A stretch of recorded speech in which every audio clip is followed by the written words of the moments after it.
Here are some cool books. The Animal Activist Handbook. Vegan Ethnic.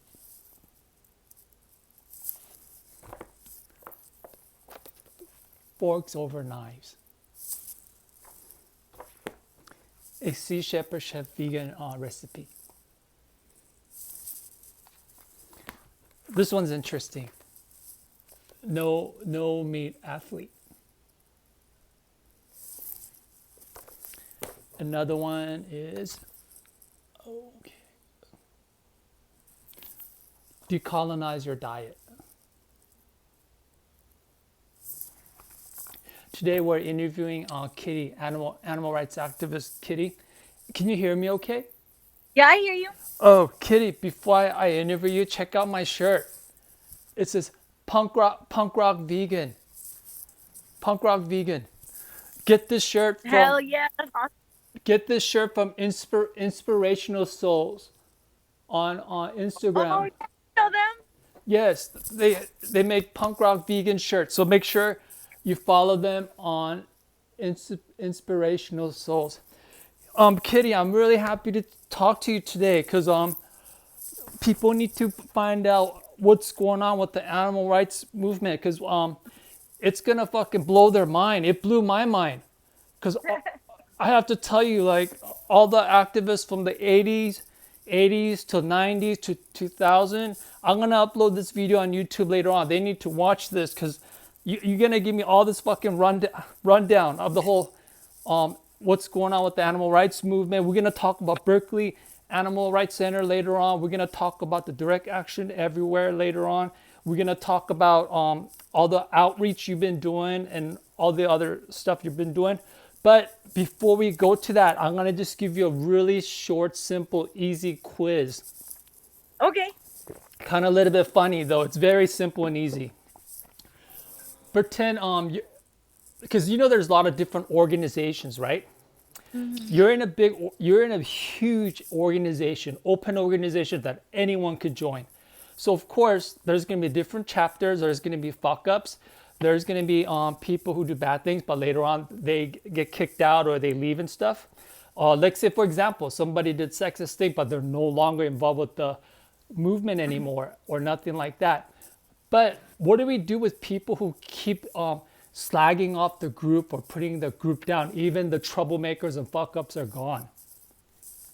People that bring the group down?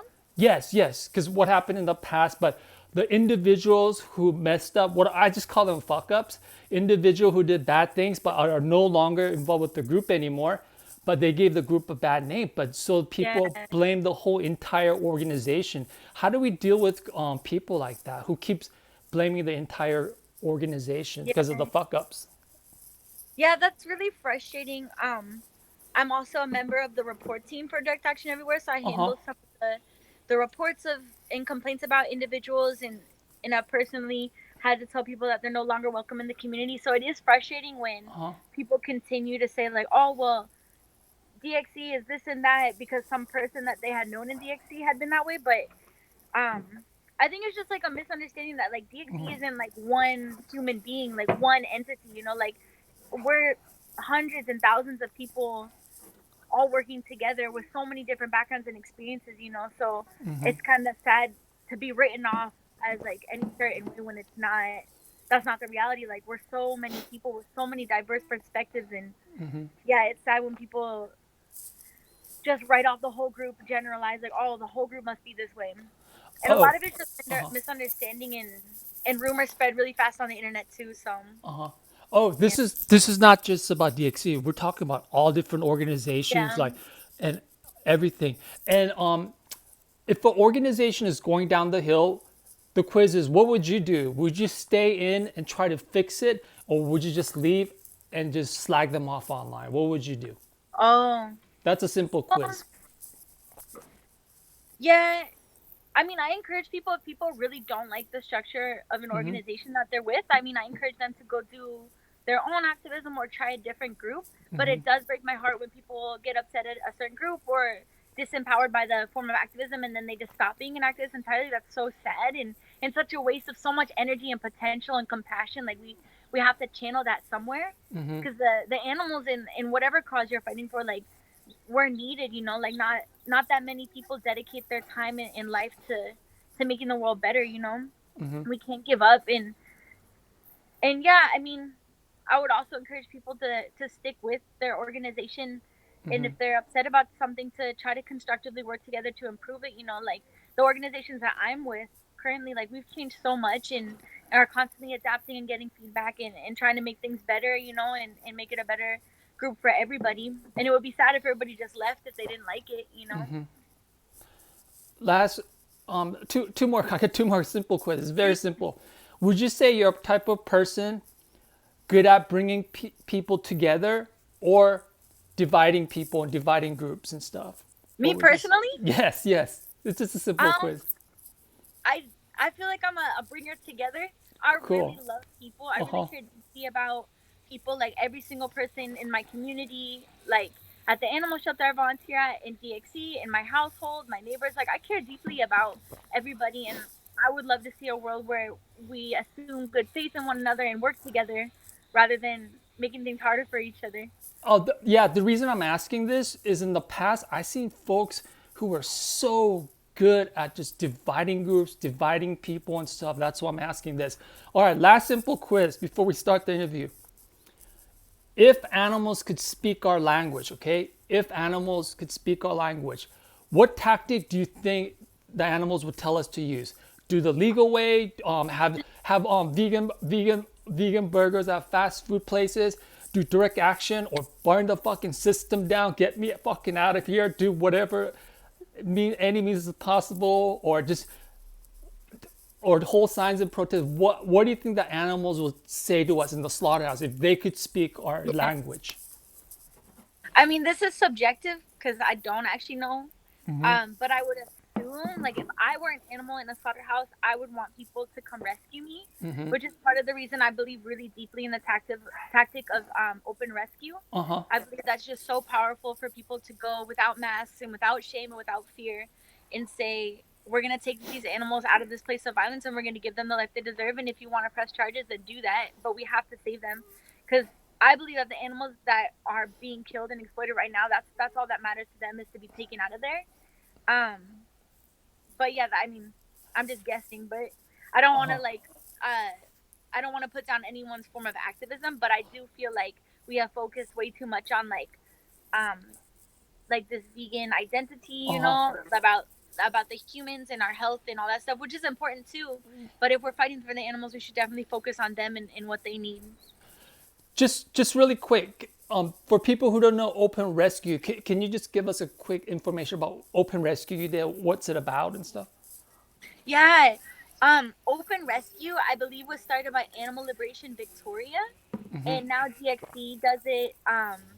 So what we do is go to facilities. We've gone to dairy farms, we've gone to slaughterhouses, and chapters around the world have done this. Like in Mexico Uh City, huh. they recently rescued a bunny, open rescued a bunny from a wet market there in Mexico City, and so we've gone to all kinds of facilities. We document the conditions. Uh We huh.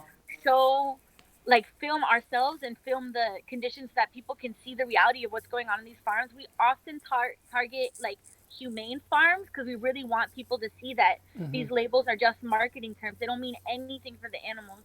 And then we carry animals out. We pick them up, take them out. Like, usually animals that are probably not going to survive, like maybe on the ground and being trampled, or somehow maybe deformed or has an infection. We've often rescued animals that are on the brink of death, and many of them have recovered and are now in sanctuaries. And we document the whole process because we're not ashamed that we're doing the right thing, which is to save someone's life. Wow. Is it possible like some of these things open rescue we're doing was back in the 80s when the animal liberation front were doing in England, for example, going to a slaughterhouse and just rescuing them with, except you guys don't wear masks like they did?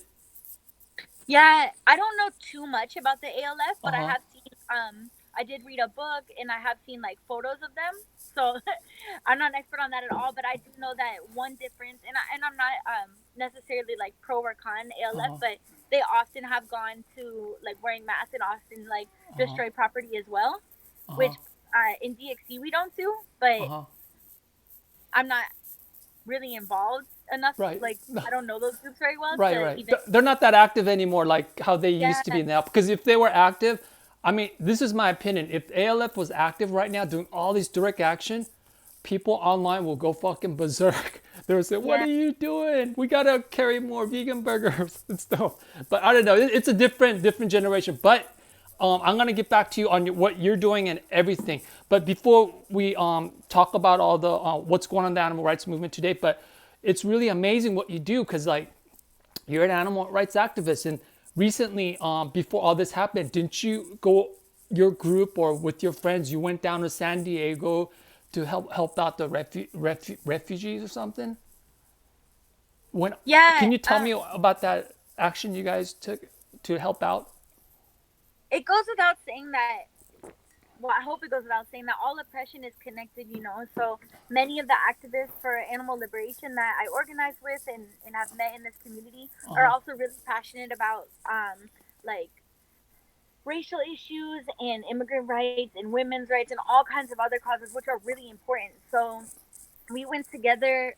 I'm really bad at remembering dates, but there was a time, and I mean, there's constantly caravans coming up from Central and South American countries, but there was a time that was in the news. Like, there's tons of refugees from Honduras and other countries coming up, and they're in Tijuana. And I've been there before Mm-hmm. to volunteer with a volunteer group that serves food and serves and gives donations to people there. So Uh huh. yeah, I asked my friends if they wanted to go, and we all went together. It was a bunch of activists from Direct Action everywhere. We drove down there. We went to Tijuana and like served food and stayed there for a few days and brought tons of donations. We did a supply drive at the Berkeley Animal Rights Center, and people donated so much stuff. So yeah, we helped out there, and I made some really good friendships with some of the refugees there. One of them actually lives with me now. Oh Uh, wow. yeah, he ended up getting asylum and now he lives with me, and then some of the other people that are still there, I still send them money Uh huh. and just try to support them because they've been there for years and they haven't been able to cross over. It's pretty sad. I have to tell you there's a lot of organizations not like talk about helping out refugees. I mean, some of them do work with them, but from what I know, they don't go directly drive down there and help out. I mean, small percentage does, but wow, that's amazing and stuff. Also, you go to Mexico, you're in connection with the animal rights groups in Mexico. How did you get in touch with all the groups down there?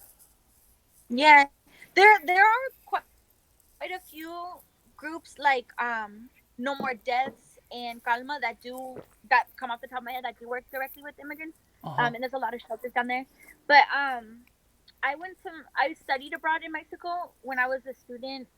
Um, and I just met a lot of vegans, and I was like, we should start a direct action everywhere chapter in Uh my huh. terrible Spanish at the time. But yeah, they were like, yeah, let's do that. So we started disrupting and did some little actions. That was in like 2015, and it kind of died a little bit after that. Like people didn't organize so much. But I've gone back to visit multiple times, and now there's an amazing Mexico City Direct Action Everywhere chapter that's organized. I don't know all the organizers. I know it's Roberto, Michelle, Elisa, and Valesca. Uh They're huh. like the four main organizers as far as I know. I hope I'm not forgetting anyone. But they're amazing. They've done multiple open rescues. They've gone to slaughterhouses and blockaded and taken out so many lives, and they're just amazing. I'm just so inspired by the activism they do. I'm inspired by the all the stuff you guys do because I've been to Berkeley Animal Rights Center a few times and watching you speak. I remember you did a workshop and everything. Tell us about the Berkeley Animal Rights Center. You were also at the Animal Liberation Conference too. Yes, we're gonna go over that too. But yes, Berkeley Animal Rights Center. Yes, tell us about the Berkeley Animal Rights Center. Yeah, I volunteer at the Berkeley Animal Rights Center. It's such an awesome space that we've always dreamed about having. Like when I first joined DXC and like 2013, I remember people talking about, oh, I really want to have a community center for animal rights activists and for people that care about animals. And I was like, nah, like, how are we going to do that? How are we going to get a community center? Like, I wasn't dreaming big, but we did it. We totally have this amazing volunteer run space in Berkeley. And we have meetups every Saturday. We have huge pop ups where tons of local vegan vendors come and sell their food. We have tons of workshops. We have nonviolence workshops. We have all kinds of trainings for DXC leadership. and it's just such an awesome space. And I'm just like at a loss for words. We sell some vegan snacks, but it's more than anything just a space for activists and organizers to have somewhere to just brainstorm and be together and organize together and have meetings and stuff. And it's the first animal rights center in the United States. Am I correct? There has. I'm pretty sure, yeah. I think at the time it was like the second one in the whole world. Uh huh. Some amazing activists from DXC South Korea. Oh, I They met them. came. Yes, Yeah, they're amazing. they They have came to. animal rights center in Korea too now. Yeah, they opened it up. It's I'm amazing. It's so yes, exciting. I was born in Korea. That's why. Yes, it's amazing. I read their stuff. I follow them on Instagram and everything. I met them at that animal Yeah, rights gathering and all that. they're so badass. I adore them. So, tell me what's going on in the animal rights movement now. Well, I'm not in every animal rights group, but right now, at least in direct action everywhere that I'm organizing with, Uh huh. we're just trying to adapt to the shelter in place. It's changed everything for us. Uh huh. We unfortunately we were gonna have the animal liberation conference this month, and it's normally when thousands of activists get together and we do Right. sometimes mass open rescue and have amazing guest speakers. Now we've shifted it online, so we're doing Uh a huh. lot of guest speakers and trainings online right now through Zoom, which is not ideal, uh, but it's all we can do right now. Just adapting to the situation. But we have many cases in court due to open rescue, farms trying to come after us and stop us from exposing their lives and saving animals.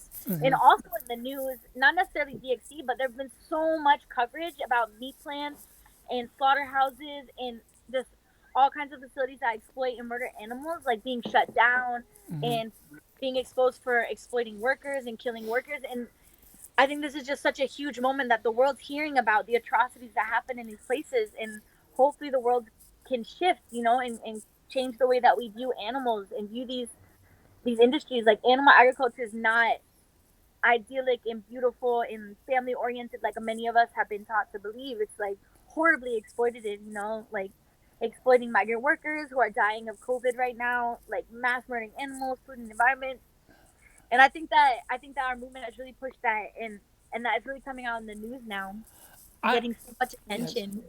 I have to tell you this. I've been to a bunch of your events when you have potlucks. I came and like ate food and um, like have amazing food and I go to your gathering, went to workshop. But okay, some of the protests you guys do, it's like so fucking hardcore. I would stay for I would stay for like 10 to 15 minutes. I go, fuck, they're blocking traffic. I'm getting the fuck out of here. You guys Oh, are too hardcore for me. I just want to know like, and you do all these actions. You go into the was it Macy's? I forgot what it was, some fur thing. But then some of the protests I couldn't go because I would feel like a hypocrite because I shop at Trader Joe's and I live walking distance from Whole Foods and I go to those and I would feel like a hypocrite. I was thinking, wow, they're so fucking hardcore. But I want to know how is it all these things you do with the even with court solidarity, getting arrested, doing all these sit-ins. How do you not get burned out doing this? um, one thing though, you can shop it at Whole Foods and Trader Joe's and still be an awesome activist. Just so you know, I Oh, think many activists in our community still buy groceries at mainstream stores, but we're more trying to change like the cultural consciousness rather than just boycott a specific business. But we've definitely gotten their attention. In terms of burning out, um, I think more than any, okay. First of all, I think I have like a natural disposition to be optimistic, which is like an advantage that I have, which is I'm really grateful for, because I know that not everybody feels very optimistic. Being an activist can be so hard, like because not only is there massive suffering in the world, and it sucks to be a compassionate, loving person in such a violent, harsh world, but even worse to actively expose yourself to it and go to places where that violence is happening and see it and like intentionally put yourself in those situations. Like it can be really really hard. um and I think I went vegan when I was like 15 and became an activist right away. It's been like 12 years now.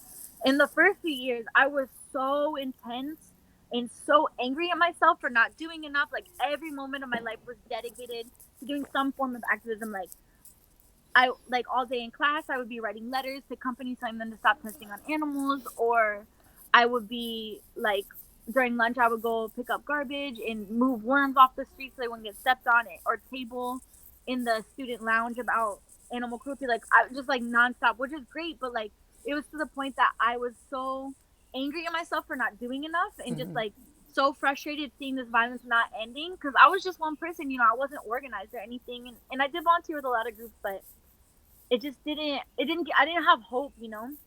And I started to burn out a little bit. I became Uh-huh. like I had like pretty bad anorexia and eating issues. And it wasn't just from activism at all. It was just like the stress of life in general, you know, just like not feeling in control and just feeling so just so frustrated and angry that the other students didn't care and all my friends didn't seem to care that much about animal liberation. And then I moved to California and I met DXC activists. They gave me so much hope, but still I was pushing myself much too hard. And I think I would have burned out if I kept going down that track. But I've luckily learned like the importance. And no matter how many times people told me I didn't listen, I had to learn it myself. But Uh-huh. the importance of like having compassion for yourself and loving yourself like has just changed my life. Like now my life is totally different. Like my life is still activism, but I have like a division between the time I spend on activism and organizing in at the animal shelter and whatever I'm doing and like my personal time, you know, like I had to set boundaries for myself because otherwise we could just be online signing petitions or out in the streets rescuing animals or out doing immigrant rights work or whatever kind of work we care about forever and we'll never take a break, you know, and that's how we burn out. So Uh-huh. for me, I just have like my set schedule. I help myself maintain like mental stability, you know, by like working out. I work out every day. I like run and I play with my dogs, which is so important. I also think it's really important to like recognize and celebrate our victories because we can get stuck on all the negative news in the world, like oh this person got shot and like these animals are going to be buried alive and like these are just things that I saw recently that really hurt my heart. And while those awful things are happening and we have to work to address them and end these systems of violence, we should also recognize the victories of like the animals that were saved and the people whose lives have changed and the people who did win asylum and all of those awesome things that are happening because every day amazing wonderful things are happening and amazing wonderful people and activists and individuals are doing awesome things to help the world. So we don't want to get caught up on just like the awful people out there. Like yeah, they're there and they exist, but we can't focus too much energy and attention on them because it'll bring us down so hard, you know.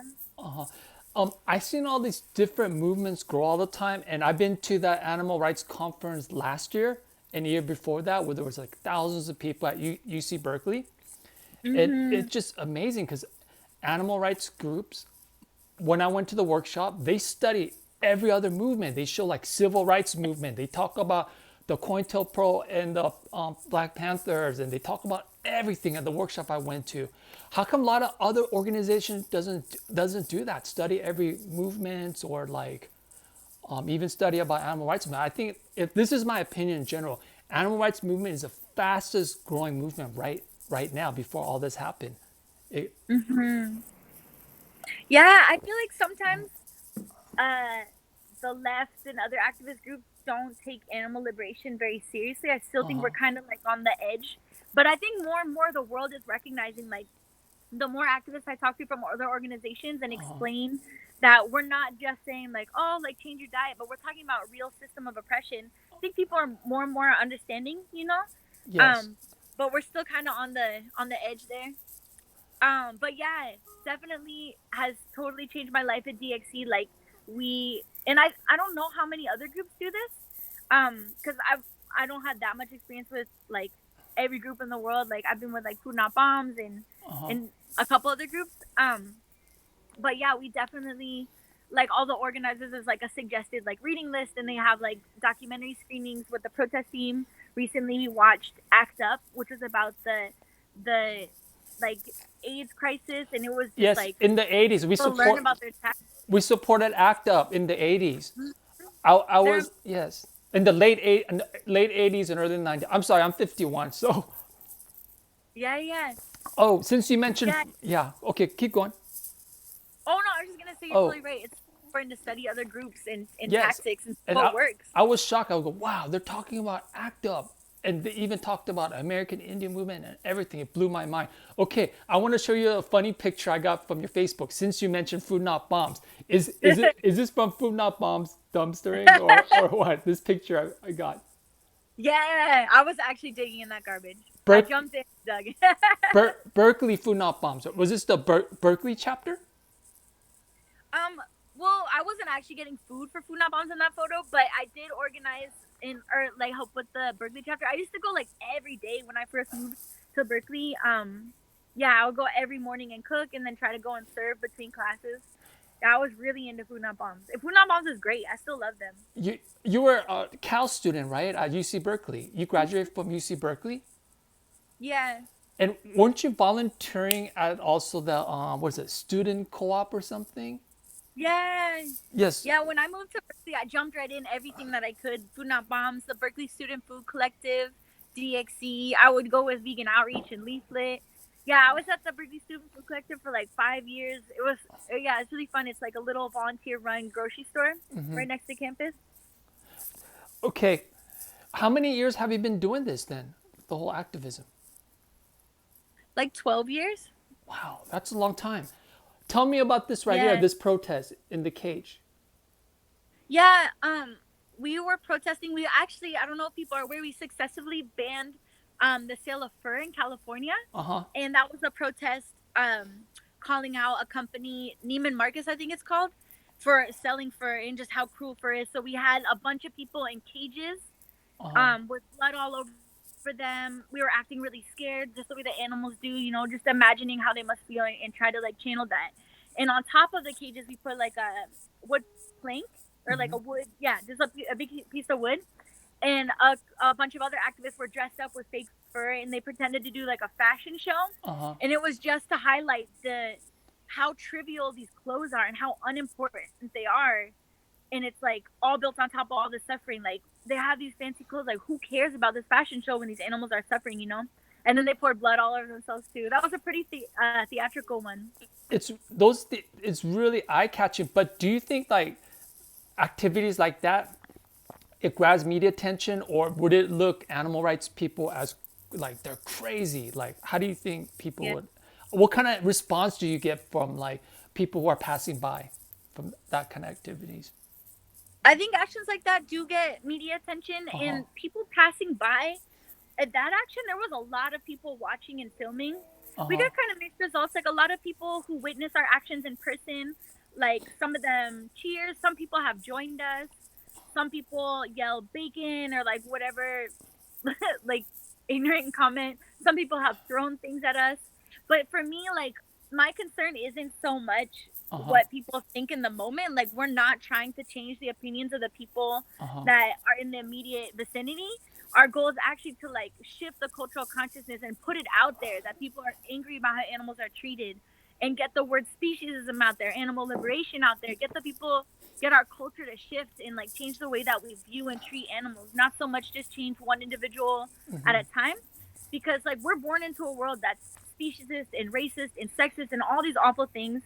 Um and it's important to like talk to each other as individuals and educate each other about certain issues.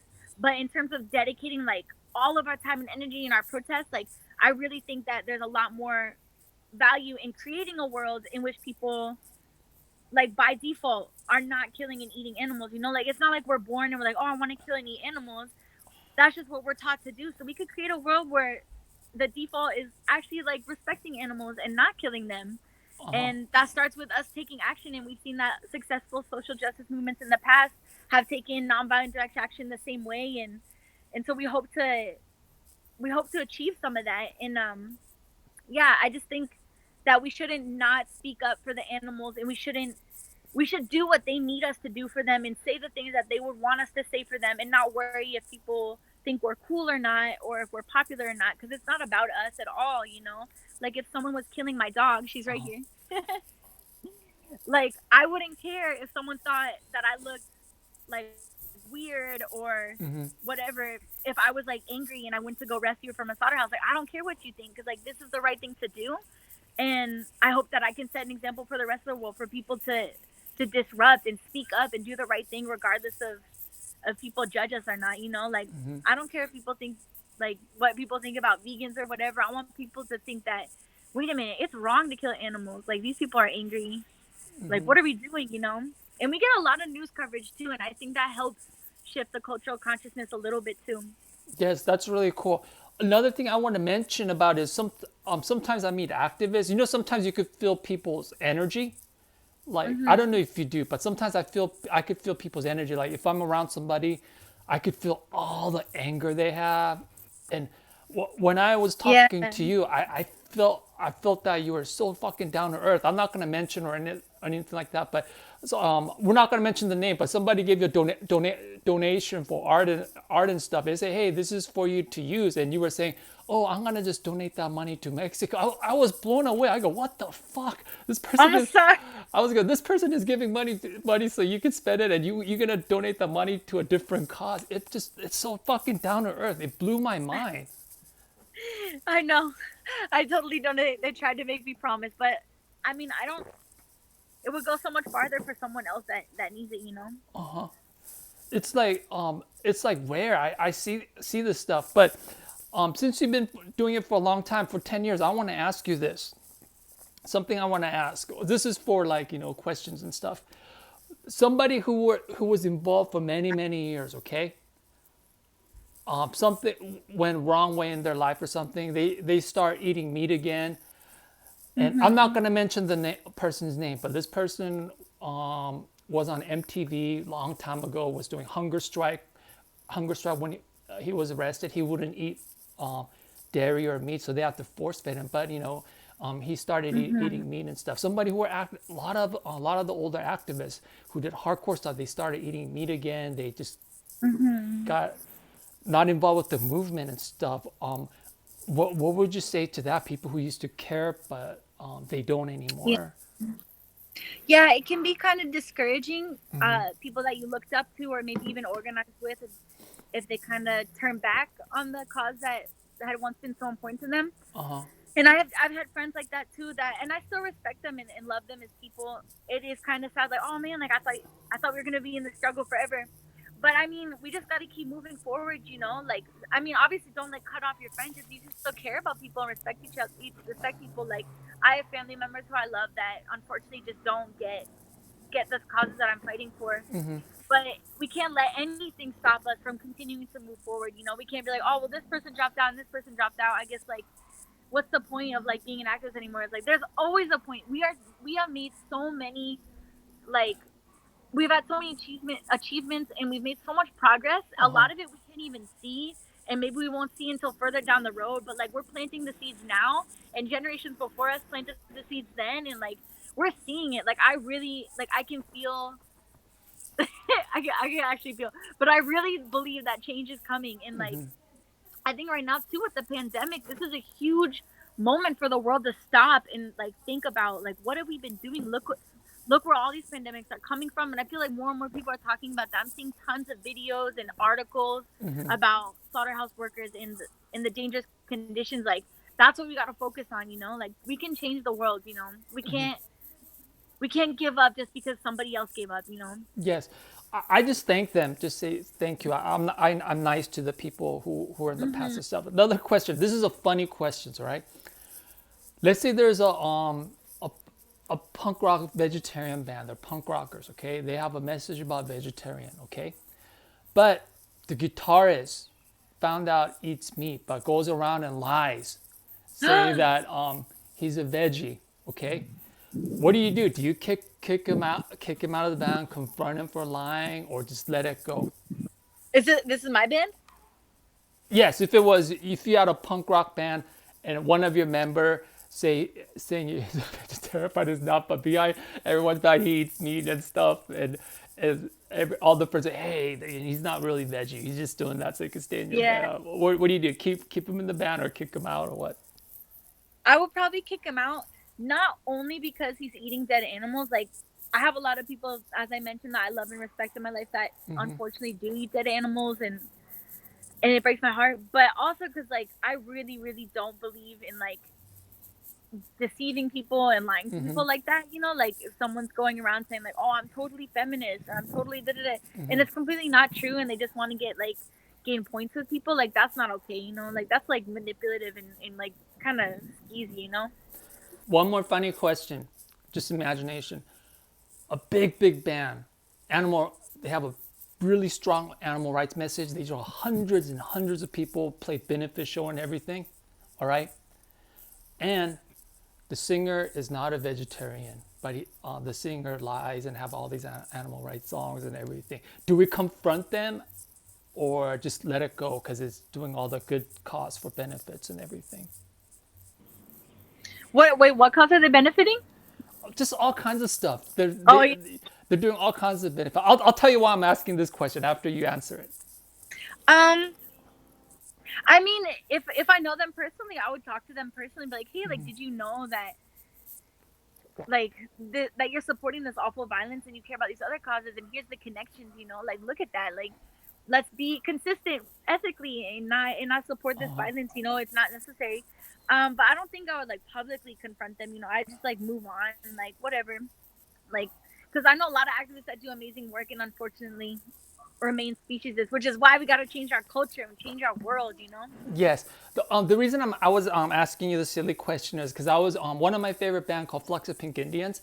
They had a really good message about animal rights and everything. It's from in the 80s, but the singer said straight out in the interview and in the book that when he was singing those songs, he would be back of a show eating a hamburger. That's terrible.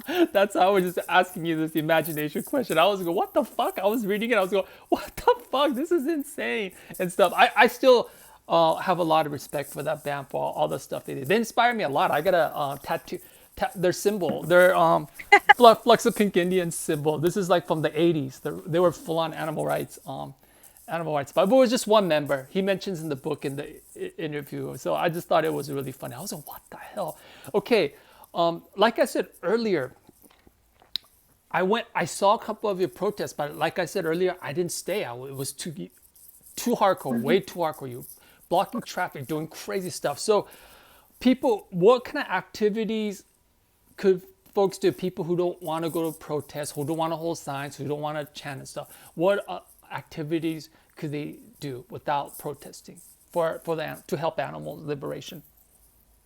Yeah, we do a lot of protests and marches, but we really try to keep everybody safe. Like I mean, we can't guarantee, but if people are going to get arrested, they usually know, like they plan ahead for those roles and stuff, just so you know. So I hope you're not scared to come to a protest in the future. And we also have street marshals that protect us on the street and all that kind of stuff. We're very organized. But other things that people can Uh-huh. do, like we have tons of committees. We have this press working group. We have the social media working group. I'm in charge of the community committee, so we do like meetups and pop-ups. We have like so many things, communications, fundraising. There's a lot of things that happen behind the scenes. It's not just like we just show up at a slaughterhouse or just like blockade the street without any pre-planning. We have like so many teams that are involved, like sending out press releases and making sure that everybody's safe and that everybody, yeah, just making sure that everything's all ready to go. And like there's so much behind the scenes work that people can do that's equally as important. It's not just about like the super sexy actions. Like it's everybody in behind the scenes doing so much important work to like make our actions effective and make things like go smoothly. Like if we have community committee meetups, circles and all that stuff so that people know each other and feel a connection to their fellow activists. And that's so important because if we don't have a community that holds us together, then it kind of makes our movement less sustainable. Like if you go to a protest, you don't know anybody, you probably just not come back. And part of the reason that we stay involved in movements is because of our social connections and people that we care about, and they go and they want us to go, and we feel like this camaraderie about a cause, and we want to be with our friends, we want to fight for a better world. So to me, that's extremely important work to be doing. Like there's so much stuff that people could be doing. Like people can volunteer at the animal rights center, help us like set up for meetups and make the coffee and stock the shelves and take out the trash. Like so much work. I want to show you something funny too that I found. Okay, tell me about this photo. This right here. Oh, yeah. One of the times that I had gone to the border, I went with a group. Uh huh. What was it called? It was a UC Berkeley student group. We went down to the San Diego Tijuana border, Uh-huh. and we marched to the border protesting for immigrant rights and protesting for worker rights. And on the opposite, on the Mexican side of the border, all of these like thousands of workers, I think many of them were indigenous who had worked on Driscoll strawberry farms. They were marching up to the border too, and we kind of protested together across the border. It was really beautiful. Um, and yeah, they were protesting against worker abuse and like sexual violence and all this stuff happening on Driscoll's farms in Mexico, and workers weren't getting paid and all this stuff. So I had printed out those stickers and I went and put them on all the Driscoll packages. And at that time, I also worked at the farmers market, so I was Uh-huh. selling strawberries. So I really wanted people to buy strawberries at the farmers market and not support these huge corporations that are just ruining people's lives and devastating people's lives in other countries as well. So what? Okay, so all the organic produce we're getting and stuff. So what should we support to not? What I'm trying to say is I don't want to support that either. Like people getting abused and the farm workers and everything. So we go for farmers market and small companies. Yeah, So I mean, that's not necessarily feasible for everyone. uh huh. So I kind of don't believe that strongly in boycotts anymore. I believe much more in like social change and nonviolent direct action more than I believe in like boycotting specific companies. Uh huh. I still don't buy just those, but if you actually look into it, almost every company at the store is awful. So it's really hard. And I'm not going to tell people like, oh, don't buy anything because all these companies are evil. Uh huh. If people can, supporting the farmers market is awesome. Like I worked there for 4 years and it was such an amazing experience. Like the farmers that I worked with were amazing, and I went to their farm and I stayed there and I worked in the field for a day with the workers there and talked to them because I wanted to know, like, do they treat you fairly? Do they pay you fairly? Because anyone's gonna say that they do, but I wanted to meet them and like, yeah, like this farm's really amazing. Like it's the best job that we've had so far. Like they actually care about us. You know, like we've been on places where they don't seem to even check on us or care about us at all. And like, yeah, for like I still believe that people deserve like better opportunities and better jobs, but for what it's worth, if we're going to be buying food, Uh huh. it would be good to support farmers markets, but I know that's like not possible for everybody. And I haven't been to a farmers market in a while because I live at a co-op now, so we like buy all our food together. So I don't even really go to the store. I don't even have a car anymore to go to the farmers market. Oh wow! Like activist co-op.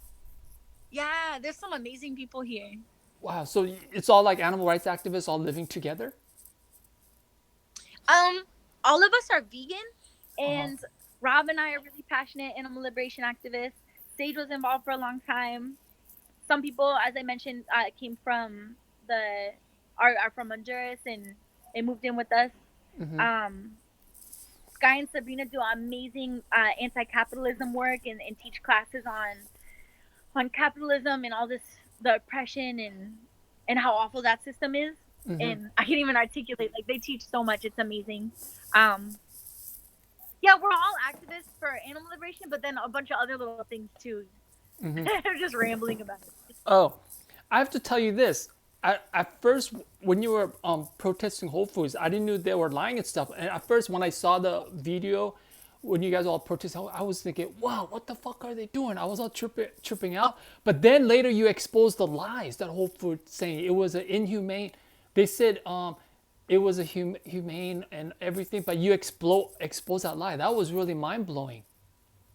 Yeah. You When guys I went in with first the moved, camera and everything and found out the yeah, Whole Foods just fucking totally lied. And now aren't activists like facing felony or something? yeah, I can't even keep track of the felony charges that people are facing right now. Luckily, no one's actually been charged, but yeah, several of my friends have like 4, 5, 6, 7 felonies, and it's all just for doing the right thing, which is saving an animal Uh-huh. from like death and suffering. And it's bizarre because like animal cruelty is illegal in some situations, but then other ones it's totally fine. Like if someone was gonna abuse or kill an animal here in public, like that's a crime, you know, and people would stop them. But because people do it on these facilities, it's okay. Uh-huh. It's just bizarre, but we kind of want them to try to charge us. We want to go to court to show the world, like challenge us, like are you really going to charge people who saved animals and did something that most people would agree is the right thing to do. And when I first moved out here and met DXC activists and they were like, yeah, we're going to start a campaign against Whole Foods and Chipotle, I was like, but they have like a lot of vegan options and they're supposed to treat animals better. And, Uh-huh. you know, so I was like, I was so confused at the time, but now I really get it. Like, just because someone has vegan options doesn't mean that the torture that they're committing against animals is somehow excused, you know? Like, still unacceptable. Like, just if someone like has like some vegan burrito, but their other burritos made from like my dog or my cat, like unacceptable, you know? Like, we got to speak up for the animals. We can't let them like buy us with vegan food. And then also all their humane stuff, as you said, is just bullshit. It's not true. Like, I've been to the Whole Foods farms and it's horrific the things that they lie about. Like, all these pretty packages and labels and images that make us feel so warm and fuzzy and like try to kind of like calm down our consciousness, because I think deep down we know it's wrong. You know, I think people do feel guilty about it, and I don't necessarily want people to feel guilty. I just want the world to change. I want this to not exist. You know. But yeah, they those humane marketing, humane washing, all those labels like have been very effective, and that's why we have to expose the lies. Like, they're lying. Like, Yes. like violence is violence. You know, this a dead animal is a dead animal, and it doesn't matter like if they were fed organic grains or not. You know, it's awful. Yeah, I saw the video and I was thinking, fuck, that's Hmm. crazy. But then it was really good you expose it. But at the same time, then when activists are facing felony, what about it? Kind of like I was going, wow, this is fucking crazy. They're facing felony. Do you think that would scare people to go to your rallies or anything like that? Yeah, I worry that some people might feel Uh huh. intimidated or nervous, like, oh shit, like, because we talk about it a lot, kind of proudly. Um, I don't want people to think,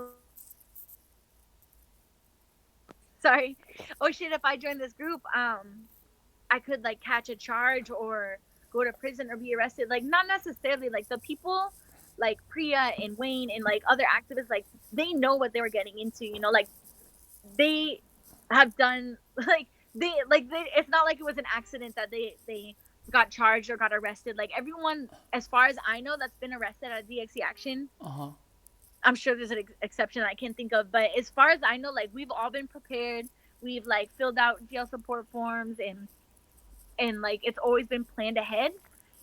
So most of the time, if you come to a DXC action or event, like, it's all nonviolent and peaceful. You're not gonna get arrested, especially if you come to the Animal Rights Center just for like community events. Like, there's no risk there. Um, but yeah, the people who are being charged, like, definitely had prepared for that, and like it wasn't an accident. It wasn't random. You know. What made you so passionate about this? I don't. I don't know how to not be passionate about this. Like, I feel so deeply in my heart, like, knowing that animals are suffering, Uh huh. and not just animals, but thinking about people that are trying to cross the border and dying in the desert, or people in immigrant detention centers, children, like innocent black men being shot, you know, and like, or just harassed, and like all the homophobia and the transphobia, the domestic violence against women, like femicide, like all of these like issues that like weigh so heavily on my heart. Like, I can't not think about them, and I can't not act. Like, if I wasn't an activist, like, I honestly don't know what I would do with my life. Like, that's the reason I get up in the morning. Like, here's like, this is my day. Here's my list of things I'm gonna do, and everything on my list, like, I feel is like either working towards my own mental health and well-being, Uh huh. or working towards the cause that I believe in most. You know, like, and I'm not saying everybody has to be that way, but that's just like how I function. You know, like, activism is my life. Like, my life is dedicated to trying to make the world a better place, and I'm gonna, I guess, do it forever for my whole life. You know. That's cool. That's really great. Before we go, do you have any person who inspired you or who influenced you, anything like that? Because most of my influence was like from the past is like music and bands and stuff. What was Mm. like anything that inspired you and influenced you? Like, any person or anything that you met I in your get life? inspired so much. Like, everything inspires me.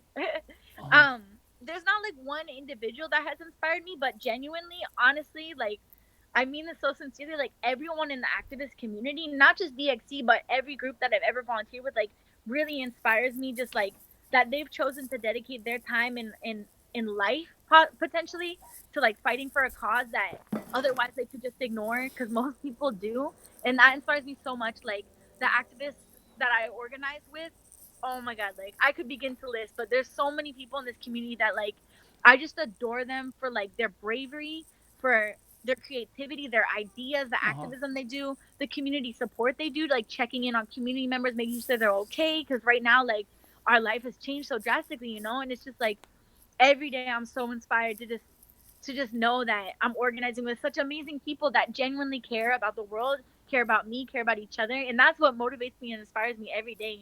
Like we're a team. My team inspires me. And also, you're an artist. You make shirts and stickers. Am I correct? Yeah, I spray painted this shirt yesterday. No, no borders. That's cool. Um, Yeah. the sticker. Were you the person who made the stickers at the Berkeley Animal Rights Center? All those political stickers. Yeah, a bunch of those I made the no homophobia one. There's one that's all in Spanish. Uh huh. Um yeah, there's a couple. I printed them. Some of them are my drawings and some of them are my designs, like the cow one and the pig one. And then some of them are from my activist friend Alejandro in Mexico, and he let me print his designs. Wow, that's really really cool. What would you say to the older activists who are watching this who doesn't go to protests anymore? I mean, they're still active. They still have the same belief, but they got enough with Yeah. protests. Oh well, here's a sample. One of my friend actually is still consider himself animal rights activist, but he doesn't go to protests because he said every time he goes to protest, he feel like punching somebody in the face because he said Oh, he can't be peaceful anymore and all that like how he used to be. He said, I can't do that stuff, stay in what's single file lines, hold signs anymore. What would you say to that? well, maybe they're sick of that form of activism. Uh-huh. Maybe they could try something else. Because I also would get really frustrated just standing in a line in front of the same business that we protested forever, which I've also done.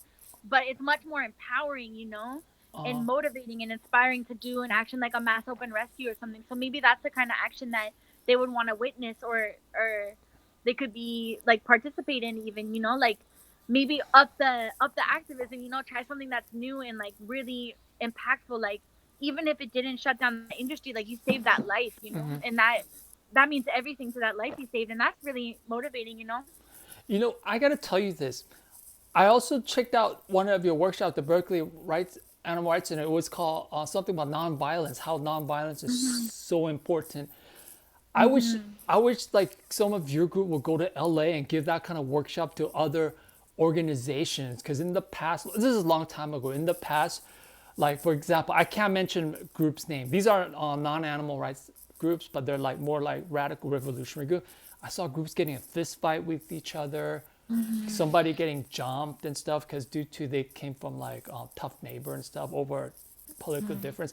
But I just realized at first I thought, oh, kind of sound corny. But then I went to the workshop and the whole nonviolence training. It was so fucking important because if we don't have this training, like other groups will turn into like a hate group or something. And Hmm. and people just headbutt each other and stuff. Because I was also interviewing Taco yesterday. I guess it's the thing, even with the punk rockers in LA, like up here is different too. But LA, if there's a problem, they they just duke it out, pop pop pop, duke it out and shake hands.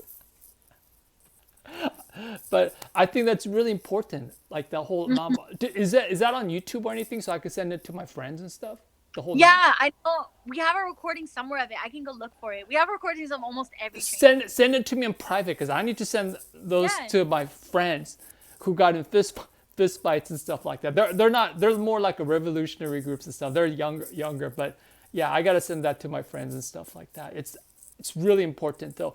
Okay, before we go, I gotta ask you what these means. Okay, I'm not against it.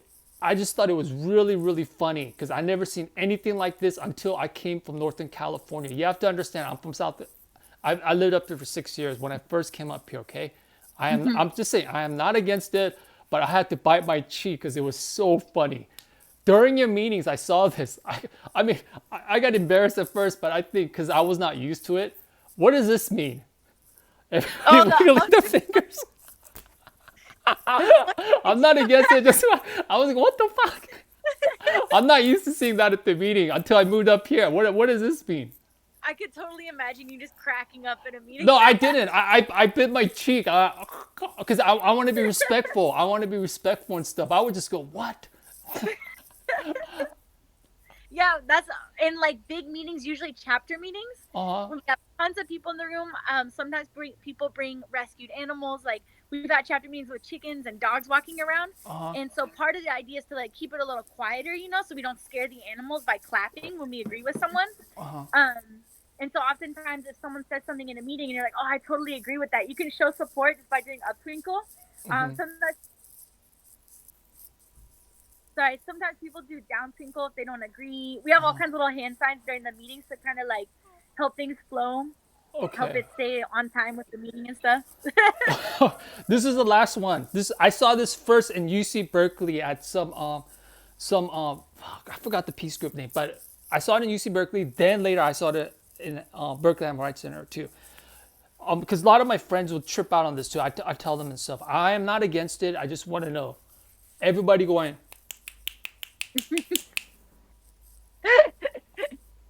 Yeah, I don't know the origins of the snapping. uh huh. I want to say it comes from like poetry groups or something, but a lot of activist groups have adopted it just to show support. Is it in Like Northern even my own California house. only? They do this? I don't know. I also noticed it here because I lived in Washington State before and I never saw it. But yeah, in the activist groups here, like everybody just snaps when they agree. Even in my own house, when we agree with each other, we just like. But it did make sense because one time I was at an event where a lot of people, when people were clapping, I go, fuck, that almost blew my eardrum out. But at first it was funny, but then I was thinking, wow, they do make sense now why they're doing that. Because when you have hundreds of people all clapping, it's loud and stuff. I was like, You can't whoa, hear what the fuck? Yes. Okay. Thank you very much for this interview. I just want to say I have a lot of respect for you, and it's the friends I met, some of your friends I met from Berkeley Animal Rights Center stuff. But I have to say, before we go, you guys are very fucking hardcore for me, and I respect you a lot for that, being in the front line, and you have I my hope you support, stick everything. around. Oh, I always come around. I always come to your potluck when there's food and everything. I will always be there when there's food. But you have your support. I'll see you when everything's all over. I'll stop by the Berkeley Animal Rights Center. I'm always there when there's food and everything. And I'll support you financially and everything. Stop by there as well. Much respect to folks from Berkeley Animal Rights Center and the people I met at the DXE and stuff. And thank you for this interview. You take care, and I'll see Rob on Sunday. Online. All right. Aw, I'll post this thank on. you. This will be posted on YouTube tomorrow, and I'll send you the link in private. Okay, thank you. Well, it's gonna be public. I'll send you the link and stuff. All right. Thank you very much for the interview. Okay. All right. Bye. Bye.